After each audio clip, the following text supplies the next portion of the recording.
Hey everyone, it's Damon, and here's Mom, Cynthia. Say hi, Mom. Hi. We are here to help you guys beat foreclosure.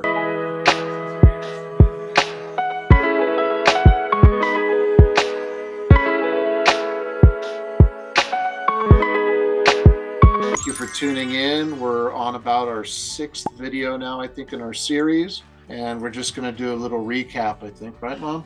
Well, we've talked about our goal is to help you save whatever equity we can out of your house so that you don't give away everything you've spent your entire life putting into your home. That's most people's biggest and most important equity. So we don't want the banks loaning people. They have loans that they've bundled and sent to Wall Street. We don't want you to get caught up in that. If we can find an option for you to help prevent that. So in our past videos, we talked about, well, obviously the first thing is if you can get friends, anybody else to help you, give you money to pay off what you are in arrears, that's the best thing you can do. Try to handle it yourself. Try to handle that, and then do a loan modification. We did a whole video on that. That's the best thing you can do.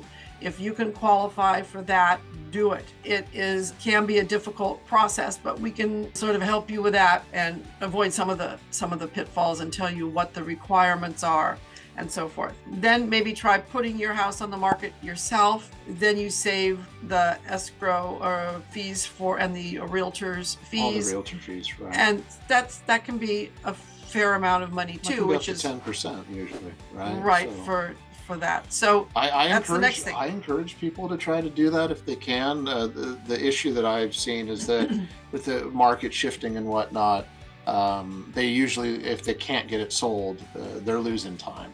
And that's why I always tell people, if you're going to go the realtor route, that's where they're going to help you. They're going to help you bring the average days on market way down. You're going to end up paying the fees to do it for the transaction, but they're going to save you time.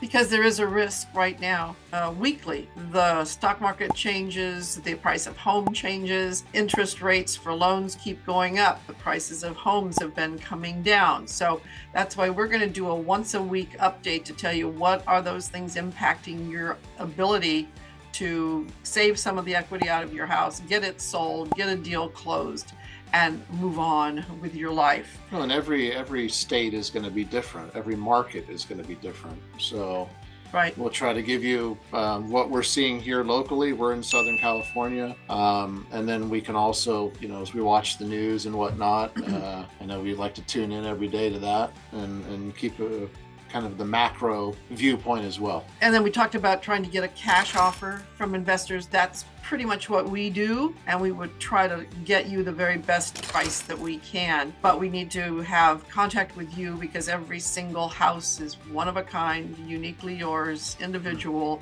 The amount of equity that you have, the amount of loans, how much time has passed, how far behind are you, do you have a lien on your property? Just a lot of variables that we need to talk to you about so that we can come up with exact numbers. Also, if we do have a exchange of information with you, ideally we'd love to have a Zoom meeting so that we can be face to face with you and get information from you. You can ask us questions. We need to come out and see your house in person. That's the only way we can evaluate the neighborhood, the condition of the house, things that would have to be done. And then do our research and talk to people that we can help get the loan and the cash offer for you. And there's a counterpart of ours. She kind of jokes around about that. She associates it with buying a used car. Would you ever go and buy a used car without ever taking a look at it? Right. Exactly. It's the same thing with houses. Right. If you're actually in that point when you're ready to do something about it, yes, we're going to need to come take a look at it. Right. And if somebody's just on the phone shooting prices out to you, they're probably not realistic.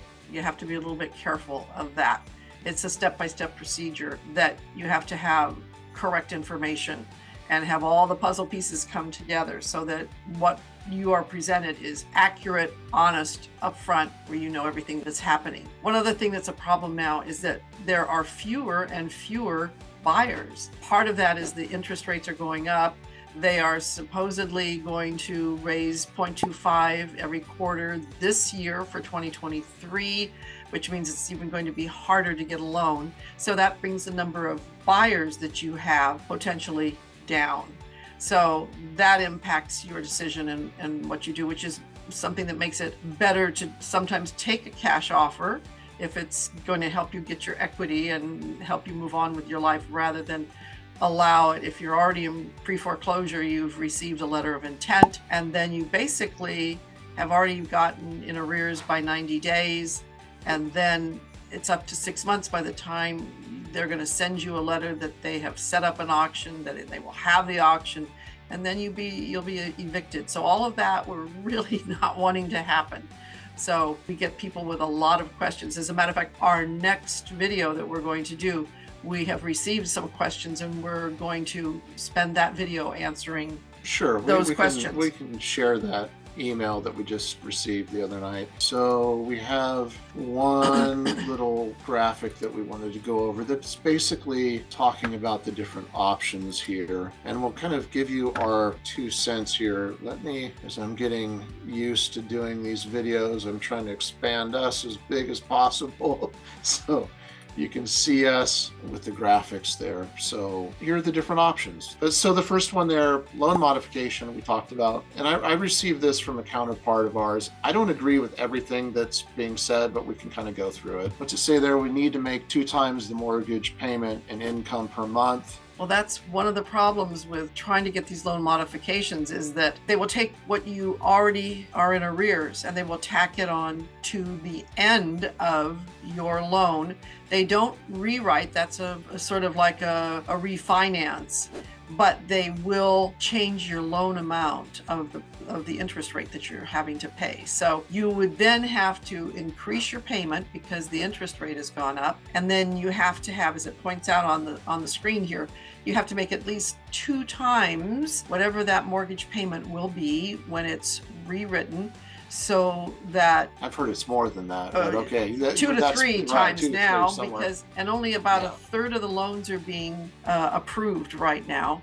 So it's the ideal thing to do. If you can get them to do a loan modification that you qualify, I think you have to have 2 years to prove that you've had that income.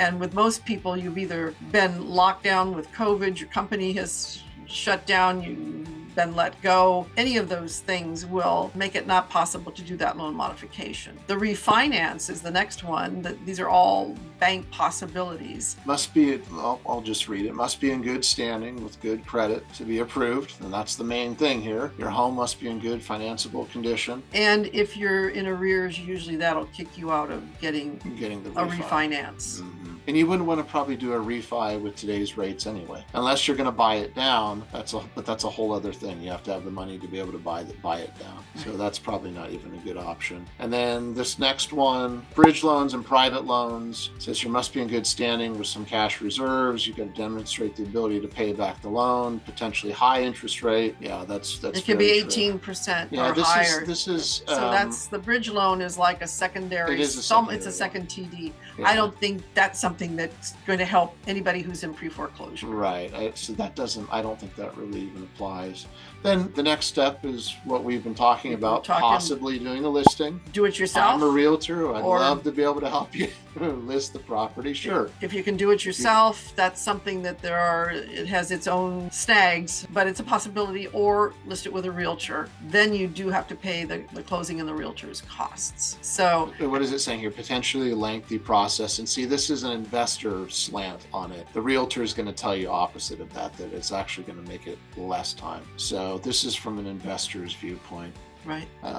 Home needs to be in good financeable condition, could still fall through weeks after an accepted contract, leaving the owner with little time. Again, that's coming from an investor side. That could be true with any kind of transaction. Things can always fall through, whether it's with a realtor side, investor side. There can always be hiccups, but that's what we're here for, to help you get through all of those. Avoid some of the pitfalls and not be making the mistakes that cost people very valuable time, and often all of their equity is lost. So Then the next thing is, we haven't really talked about this too much, as a short sale. We have one that is actually going on in Laguna Woods right now.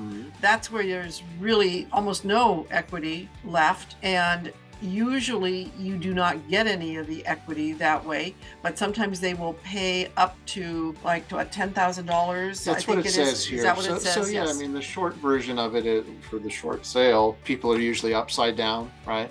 By a lot, Right. with the value And that of the can home. happen even if you have, And they're that just you're- walking away from it basically at that point, right? I mean, that that's your what equity they're- is down, you owe more than you could sell it for, so you're in trouble. Then you'd have to have a short sale. But sometimes the loan agent will allow you $10,000 to transition, to move, to get settled in an apartment or That's something what it's else. saying there, right? Okay, and I think there's a $2,500 minimum sometimes if you don't for some reason It says the qualify. average amount is $2,500 that you get out of subject to bank approval. But So you would walk away with $2,500. we would hope to try to get you Get more than that for Yeah, sure. Absolutely. So that's where we come down to then the cash sale. That's where this is, This is what we do. what we do. This is the investor side of it. Yes. Investor may help with moving expenses. That's true. We'll buy the property as is, pay closing costs and fees. Investor can help seller find next home, refer to a realtor. Right. So we can help. That's sort of our little niche where we're able to give you the most help and the most information. And then there's creative finance. Usually, I don't agree with this guy's assessment of this here. His we're saying description very little equity. with very little equity. Because most of the ones that we deal with have almost 100% A lot equity. higher equity. But then you guys don't need us Right. in that case, because you can just go ahead and sell it yourself no matter how long it takes, unless you're desperate to get cash right away. But in creative finance, there are a lot of other options. And that's why We have a talking to you. Right. We have a whole network of people creatively that we can get them involved with if they're open to it. And again, it's what you just were pointing out. If they don't need a big chunk of cash right now, that's where creative would come in, because The seller, the person, Right. you guys. right, usually that's going to be extended over a period of time. And Sometimes it doesn't work because the bank wants its money by X number of days, and you don't have that option to extend it beyond that period of time. But it's worth exploring. yeah, there's Anyway. a guy named Pace Morby. He's really popular with the creative financing world as a big community. I'm not plugging Pace Morby, but he tells a fun story about, just so people can understand it. He tells this story about he used to have this Ford F-150 pickup truck. He was trying to get to sell it, and he listed it on Craigslist or whatever site he was on. And he was wanting, let's say, $10,000 for this truck. It had a lot of miles on it. So he puts the ad out and initially said, okay, I want $10,000 for it. I'm just saying, I think that was the number. And he had like little to no response at all. And what he found was, and I think his wife was helping him with this too, that if he went back and he said, okay, hey, I will take payments on this truck. I don't need the $10,000 right now, but I can sell you the truck for $250 a month and give people the option over time, just like you would be financing, because that is what it is, creative financing, of making payments over time. All of a sudden the next day his ad blew up and he sold the truck like the next morning. Because you have to find something that's doable for you. And that's why it's kind of a big world of finance and mortgages and loans and all kinds of possibilities, which is why hopefully somewhere in there's a niche for you that you don't have to lose your house. That's the thing that we do not want to see happen. And as a matter of fact, our next video is going to be, we've gotten some questions from people that we are going to spend that next video answering those. So maybe click on or do whatever. What's your... Yeah, sure. So, right. If you haven't already, if you've made it to this video, we're on number 6 so far, I think, in our series. If you haven't subscribed to us yet, please do so. Hit that subscribe button, and the top is that notification bell. You can click on that. You'll be notified as soon as our new content comes out. And as I've mentioned before, I have in the About section my cell phone number, my personal email or business email. Shoot me a text, shoot me an email, give us a call. We can set the Zoom up if you want to see us on Zoom, which is totally cool as well. We would love to be able to help you beat foreclosure. That's why we are here. So yeah, anything else on this one? No, I think we'll go on and do the next one. If you're interested in questions that other people that are in pre-foreclosure have, click on our next video.